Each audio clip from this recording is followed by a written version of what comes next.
Elena Cortés se arrodilló en el cálido suelo de piedra, no para rezar, sino para entregar el último retazo de dignidad que le quedaba. Una fiambrera de plástico agrietado con arroz y pollo guisado, pasada por debajo de una puerta trasera del personal del Gran Hotel, directamente a las manos finas de Mateo, su hijo de 10 años que esperaba al otro lado como un fantasma invisible a los ojos del lujo.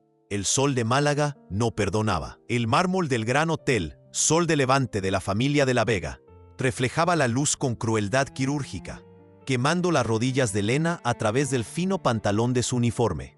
Llevaba casi 2 años limpiando aquellos pasillos. Conocía cada mancha de café que se empeñaba en reaparecer, cada discreto arañazo en los zócalos dorados, cada eco de tacón que cruzaba el vestíbulo antes del amanecer. Pero nadie la conocía. Esa era la regla no escrita de quien trabajaba entre bastidores: existir sin ser vista, servir sin perturbar. Lena lo había aceptado como parte del trato. Viuda desde los 30, madre soltera de un niño demasiado espabilado para su propia seguridad, había cruzado el Atlántico con una maleta de cartón y la promesa de un salario que pagaría las facturas y, quién sabe, un día, una escuela mejor para Mateo. La promesa no incluía comida. El contrato prohibía a los empleados mantener familiares en las dependencias del hotel. Mateo vivía con ella, en un modesto apartamento en un barrio obrero de Málaga, lejos de los jardines perfumados y las piscinas infinitas que parecían fundirse en el horizonte del mar Mediterráneo. Lejos de todo, en realidad, pero el niño necesitaba comer. Y Lena, con el estómago apretado por el hambre voluntaria, tendía la mano cada mediodía, bajo el sol implacable, y entregaba la única comida decente que conseguía asegurar. Cómetelo todo, Mateo, y bebe agua, mucha agua. ¿No vas a comer tú, mamá? Ya he comido. Mentira. Don Ricardo de la Vega observaba todo desde la terraza panorámica del tercer piso, escondido detrás de un biombo de madera tallada que filtraba la luz en patrones geométricos. No debería estar allí. Tenía reuniones, informes, un almuerzo diplomático con un ministro alemán. Pero algo en aquella escena diaria lo atrapaba como un anzuelo clavado en el pecho. La limpiadora, el niño, la fiambrera, el gesto. Don Ricardo tenía 38 años y gobernaba como quien administra un conglomerado, con eficiencia, control y distancia emocional calculada. Viudo desde hacía 3 años, educado en Oxford, fluido en 6 idiomas y respetado por convertir dunas en rascacielos, había aprendido a tratar los sentimientos como variables descartables. Pero aquella mujer, arrodillada en el suelo, como quien reza sin fe, desarmaba algo dentro de él. Lena le rozaba el rostro al niño antes de marcharse. Un roce veloz, casi imperceptible, como quien comprueba la fiebre, como quien susurra: «Aún estamos vivos». Ricardo cerró los ojos. Recordó a su propia madre, fallecida cuando él tenía 7 años. Recordó el hambre afectiva que ningún banquete, por regio que fuese, había saciado jamás. Recordó cómo había crecido rodeado de protocolos y adultos serios que discurrían sobre propiedades, turismo y reputación, jamás sobre el amor. Abrió los ojos y vio a la limpiadora desaparecer por el pasillo de servicio. El niño, al otro lado del acceso de servicio, hundió la cuchara en la fiambrera con una voracidad contenida. Masticaba despacio, como quien sabe que aquello ha de perdurar. Ricardo bajó las escaleras sin pensarlo. Laura Vega Salas, su prima y directora de operaciones del hotel, apareció en el pasillo con una carpeta de query y una expresión que mezclaba eficiencia y reprobación. ¿Dónde estabas? El ministro alemán llegó hace 15 minutos. Lo vi. ¿Viste el qué? Ricardo se detuvo.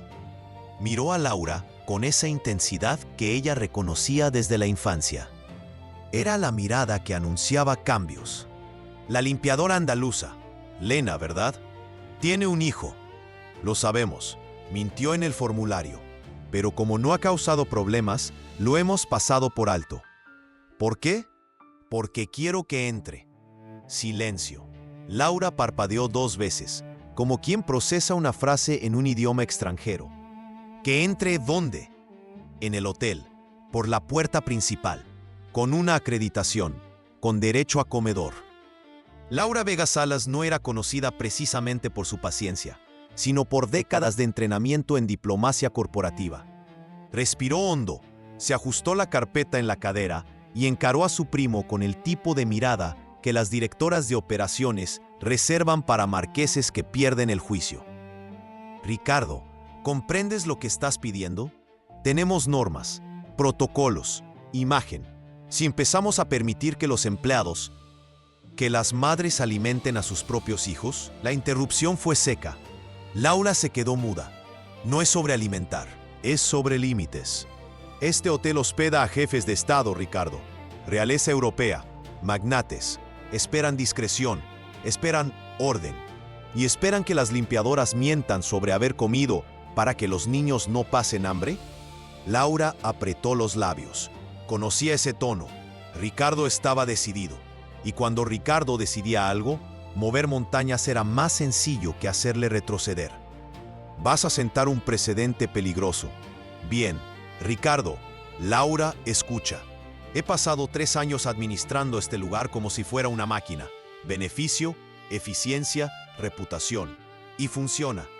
Pero hoy he visto a una mujer arrodillada en el suelo, entregando comida por debajo de un acceso de servicio, como si estuviera cometiendo un delito. Y la única cosa delictiva en esa escena es el sistema que la obliga a hacerlo. Laura suspiró, sabía que estaba perdiendo. ¿Y el niño? ¿Va a estudiar? ¿Va a trabajar? ¿Qué pretendes hacer? Le daré lo que necesita, dignidad. Un plato de comida, un lugar donde no tenga que esconderse. ¿Y la madre?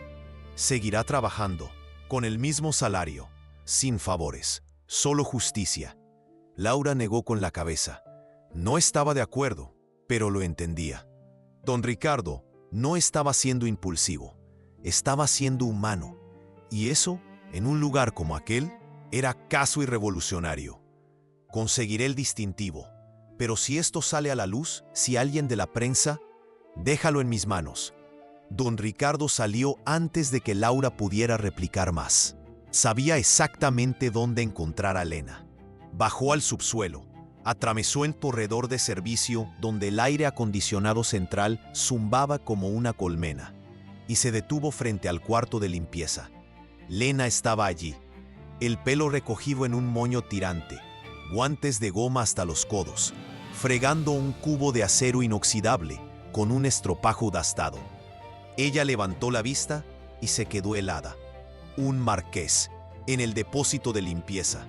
Soltó el estropajo, se puso de pie, intentó una reverencia torpe. Excelencia, yo... Su hijo, Mateo, ¿verdad? Lena palideció. Yo puedo explicar, va a almorzar en el comedor. A partir de mañana, puerta principal, sin esconderse. Lena no pudo responder. Las palabras se amontonaban en su garganta como piedras. Miró a don Ricardo como quien mira un espejismo en el desierto. Algo demasiado hermoso para ser real. Algo que se desvanece al parpadear. Excelencia, yo lo entiendo. No necesita entender. Solo necesita aceptar. Pero, las normas, el contrato. Yo soy el contrato. La frase fue sencilla, pero llevaba el peso de quien rige. Don Ricardo dio un paso atrás, como si quisiera darle espacio para respirar. No serás castigada, Lena. Serás vista, lo que debería haber sucedido desde el principio. Lena apretó los guantes en sus manos. Sintió las lágrimas asomar, pero las contuvo con la obstinación de quien ha aprendido a no llorar en público. No quiero favores, excelencia. Y yo no los estoy ofreciendo. Estoy corrigiendo una injusticia. Silencio. Don Ricardo se dio la vuelta para irse, pero se detuvo en la puerta. Mañana al mediodía, puerta principal. Traiga al muchacho. Y salió. Lena se desplomó en el suelo de cemento, la espalda contra la pared fría, el rostro escondido entre las rodillas. No era alivio, no era gratitud. Era miedo. Miedo a que aquello fuera temporal. miedo a que alguien, en algún lugar, cobrara el precio. Pero cuando Mateo entró por la puerta principal al día siguiente con un distintivo provisional colgado del cuello y los ojos muy abiertos de asombro ante el salón de mármol, Lena entendió algo que nunca había imaginado posible, que el poder, a veces, podía usarse para proteger, no para oprimir. Mateo comió en el comedor como si fuera la primera vez que saboreaba la comida, y en cierto modo lo era, porque por primera vez no estaba escondido, no estaba mal, estaba allí, visible, vivo. En los días siguientes, todo el gran hotel Sol de Levante murmuró. La limpiadora andaluza, su hijo, el marqués que había roto el protocolo. Algunos trabajadores miraban a Lena con una envidia apenas disimulada, otros con esperanza. Ricardo, por su parte, empezó a observar más, no solo a Lena, sino al sistema entero. ¿Cuántas otras madres escondían a sus hijos? ¿Cuántos otros trabajadores mentían en los formularios por desesperación? Convocó una reunión con Laura. Quiero un informe. ¿Cuántos empleados tienen dependientes? ¿Cuántos mienten al respecto? ¿Cuántos necesitan ayuda? Laura suspiró. Vas a abrir la caja de Pandora, Ricardo. Perfecto. Ya era hora. La caja fue abierta, y lo que salió de ella no fue caos, fue verdad. El informe reveló lo que Ricardo sospechaba. 17 empleados tenían dependientes ocultos. 3 madres solteras, 2 viudos, 12 que mantenían hermanos, sobrinos o padres enfermos. Todos vivían en la cuerda floja entre la necesidad y la mentira. Ricardo leyó cada informe en silencio en un despacho que más parecía una biblioteca, con estantes de cedro y una alfombra persa que contaba historias de batallas antiguas. Laura estaba sentada al otro lado de la mesa, tamborileando los dedos sobre la madera barnizada. ¿Y ahora qué? ¿Vas a convertir el hotel en un albergue? Voy a transformarlo en un lugar justo. La justicia no paga dividendos, Ricardo, pero construye reputación. Y la reputación, Laura, vale más que el oro cuando se gestiona bien. Cerró la carpeta y miró a su prima con esa serenidad irritante que ella conocía desde niña. Vamos a crear un programa, integración familiar, guardería, comedor, becas de estudio, para quienes lo necesiten. Eso costará millones. Tenemos millones. Laura rió, pero sin alegría. Estás subestimando al consejo. Querrán tu cabeza. Pues que vengan a buscarla. El consejo familiar de los Vega estaba compuesto por 7 hombres, tíos, primos y un abuelo que respiraba tradición como quien respira incienso. Se reunieron en una sala oval con paredes revestidas de oro y una mesa de caoba que pesaba más que un camión. Ricardo entró solo. El silencio fue cortante. El tío más viejo, don Fernando de la Vega, un hombre de barba grisácea y ojos de halcón, habló primero. ¿Te has vuelto loco? No, he despertado.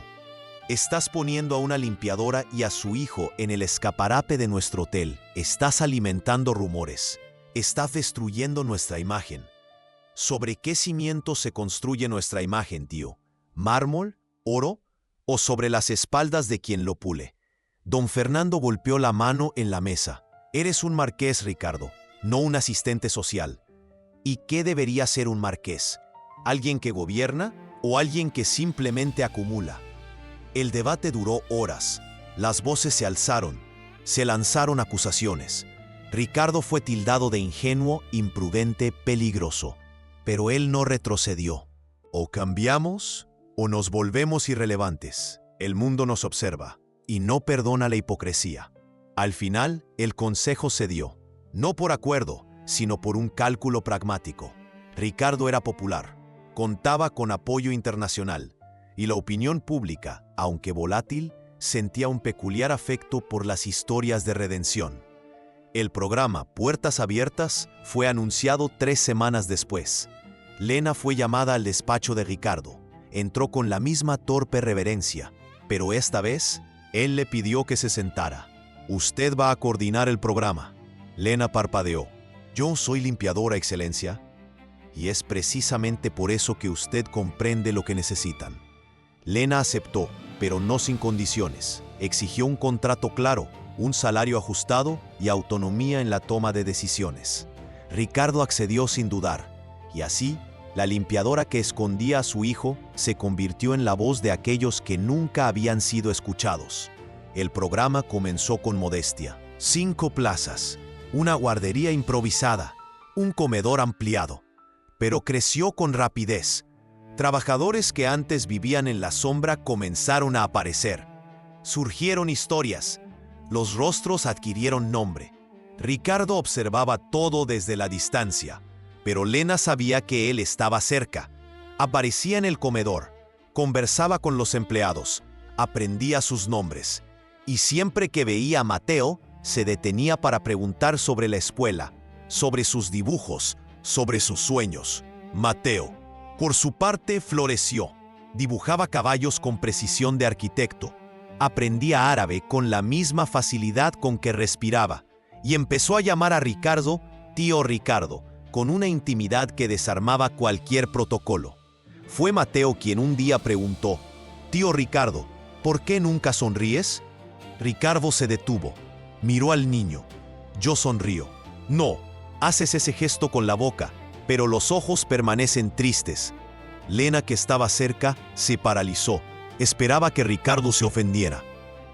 Pero él no lo hizo. Se arrodilló a la altura de Mateo y dijo con una honestidad que rara vez se permitía: «Es verdad, he olvidado cómo. Entonces yo te enseñaré». Y Mateo, con 10 años y una sabiduría que no cabía en su cuerpo menudo, le extendió la mano. Ricardo la aceptó. En los meses siguientes, la relación entre Ricardo y Lena se profundizó de forma silenciosa. Conversaban sobre el programa, sobre los desafíos, sobre el futuro. Pero había algo más. Algo que ninguno de los dos osaba nombrar, hasta que Laura lo percibió. Llamó a Ricardo una tarde, en la terraza panorámica donde él solía observar la puesta de sol. «Te estás enamorando de ella». Ricardo no respondió. Solo miró al horizonte, donde el sol desaparecía en el mar Mediterráneo como una moneda de oro derretida. «Y si es así, serás crucificado». ¿Por quién? ¿Por el consejo? ¿Por los medios? ¿Por Dios? Por todos. Ricardo se volvió hacia Laura. Había cansancio en sus ojos, pero también determinación. «Entonces, que así sea». Laura negó con la cabeza. «Eres imposible. Soy libre». Pero la libertad, Ricardo descubriría, tenía un precio. Al día siguiente, un blog de crónica social de la Costa del Sol publicó un titular que se viralizó en minutos. «El marqués esconde a una andaluza y a su hijo en el hotel. ¿Romance secreto?». La bomba estalló. La noticia se propagó como la pólvora. Periodistas acamparon a las puertas del gran hotel Sol de Levante. Fotos de Lena y Mateo circularon por las redes sociales. Los comentarios oscilaban entre el apoyo y el escándalo. «Es una oportunista. Él está siendo humano. Esto es un montaje. Esto es amor». Ricardo fue convocado de nuevo por el Consejo Familiar de Los Vega. Esta vez, la reunión fue diferente. Don Fernando no levantó la voz. Simplemente dejó una carpeta sobre la imponente mesa de caoba y la deslizó hacia su sobrino. «Lee». Ricardo abrió la carpeta. Dentro había documentos, capturas de pantalla de conversaciones, informes financieros. Alguien había investigado a Lena, su vida en su humilde barrio, sus dificultades económicas, el matrimonio con el obrero de la construcción que falleció en un accidente laboral. Todo. Es intachable, Ricardo. Pero eso no importa. Lo que importa es la percepción, y la percepción está destruyendo nuestra reputación. ¿Nuestra reputación o vuestro orgullo? Don Fernando se inclinó hacia adelante. ¿De verdad quieres arriesgarlo todo por una limpiadora? Quiero arriesgarlo todo por una mujer que me ha hecho recordar el propósito de mi liderazgo. El silencio se hizo denso. Don Fernando suspiró. Entonces necesitarás un plan, porque si sigues así, te despojarán del control. Y entonces, ¿quién la protegerá a ella? Ricardo sabía que su tío tenía razón. Necesitaba una estrategia, y entonces surgió una idea audaz, peligrosa, pero perfecta. 3 días después, el Gran Hotel Sol de Levante acogió una cena de gala con ministros, embajadores y prensa internacional. El evento fue transmitido en vivo. Ricardo subió al escenario, elegante con su traje de noche, y comenzó el discurso preparado sobre turismo y desarrollo. Pero a mitad de su alocución se detuvo, miró a la audiencia, y lo cambió todo.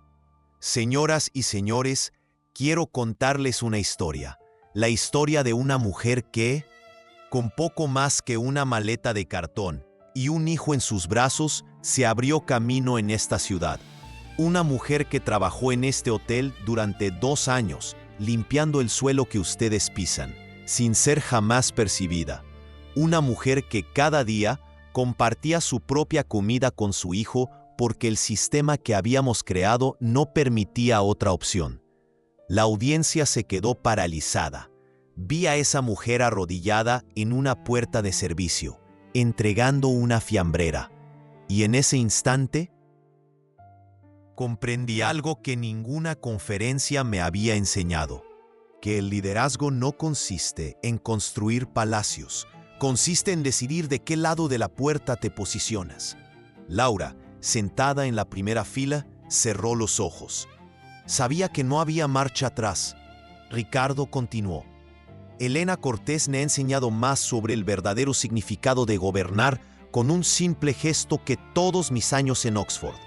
Y si esto es impropio, si esto empaña nuestra imagen, entonces quizás nuestra imagen necesite ser empañada. Aplausos comenzaron, tímidos al principio, luego crecientes. Periodistas tomaban notas con frenesí. Las cámaras se enfocaban. Y Ricardo, por primera vez en años, sonrió de verdad. El discurso se viralizó. Hashtags en árabe, portugués, inglés y ahora en español.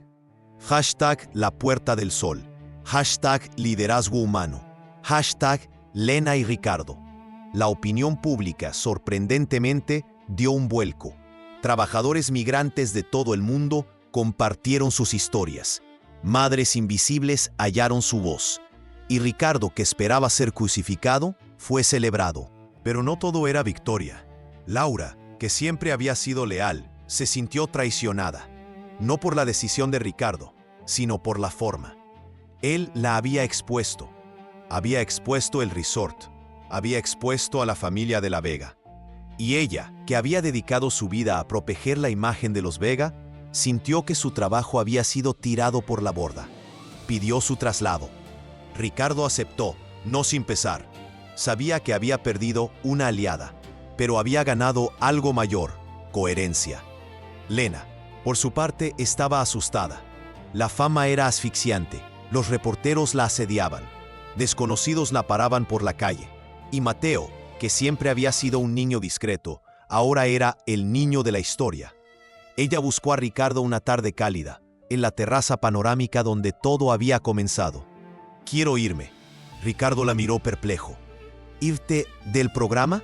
«No, del foco. No soy una heroína, Ricardo. Solo soy una madre que hizo lo que tenía que hacer».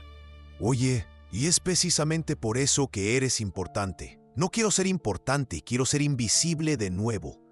Ricardo dio un paso adelante. «Lena, nunca fuiste invisible, solo fuiste ignorada. Y hay una enorme diferencia entre ambas cosas». Ella desvió la mirada. «Tú no lo entiendes. Tú naciste siendo visto. ¿Y crees que eso es un privilegio? Ser visto todo el tiempo, juzgado todo el tiempo, presionado a ser perfecto todo el tiempo». Lena volvió a mirarle. «Al menos tú tienes poder. Y tú tienes coraje. Y yo prefiero el coraje». Silencio. Ricardo extendió la mano. «Quédate. No como símbolo, como persona».